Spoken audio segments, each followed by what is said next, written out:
আসলে হাসনাত আব্দুল্লাহ সাহেব উনি একজন ছাত্রনেতা।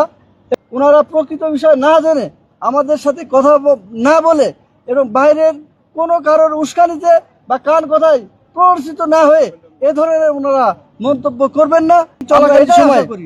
চলাকালীন সময়ে আমাদেরকে জানানো হয়েছে ভূমি মন্ত্রণালয়ের সিনিয়র সচিব জনাব ASM সালেহ আহমেদ স্যার এবং আরও 6 জন সচিব মিলে মোট 7 জন সচিব মহোদয় আমাদের সাথে বসবেন।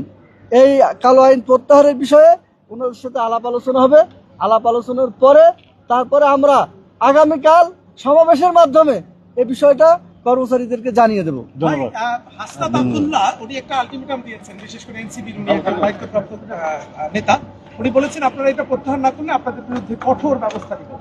তা আপনারা কি প্রতিক্রিয়া জানাবেন? জি, ধন্যবাদ আপনাকে। আসলে হাসনাত আব্দুল্লাহ সাহেব উনি একজন ছাত্রনেতা এবং ওনাদের ছাত্র জনতার যে রক্তাক্ত সংগ্রাম, তার কারণে আজকে সচিবালয়ে আপনারাও আসতে পারছেন, আমরা কথা বলতে পারছি।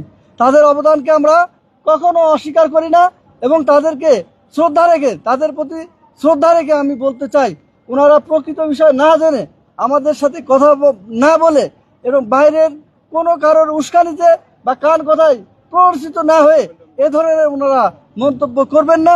আমরা এটাই আশা করি। আমরা এই সরকারের সহযোগী, এই সরকারের প্রতিপক্ষ নই। আজ পর্যন্ত সরকারের আনুগত্যের বাইরে আমরা কোনো কার্যক্রম করিনি।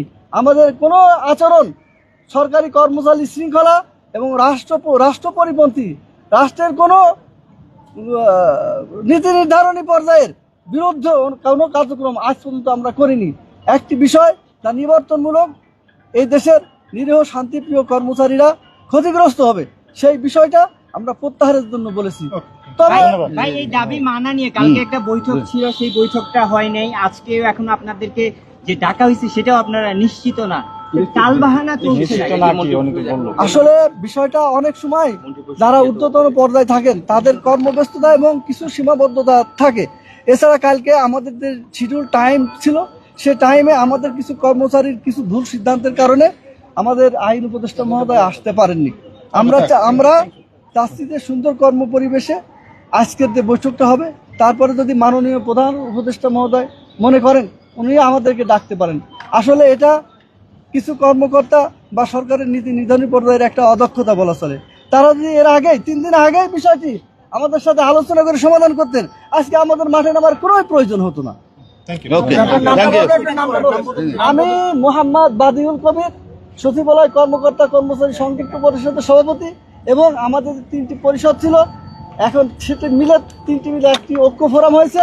সেই ঐক্য ফোরামের আমি কো-চেয়ারম্যান মোহাম্মদ বাদিউল কবির, আরেকজন হচ্ছেন মোহাম্মদ নুরুল ইসলাম, উনি বস্ত্র পাট মন্ত্রণালয়ে কর্মরত ছিলেন। আমরা দুজনই বিগত সরকারের সময় আমরা দুজনই নিগ্রহের শিকার ছিলাম। আমরা কর্ম থেকে বিরত রাখা হয়েছিল, আমাদেরকে সাসপেন্ড অবস্থায় রাখা হয়েছিল।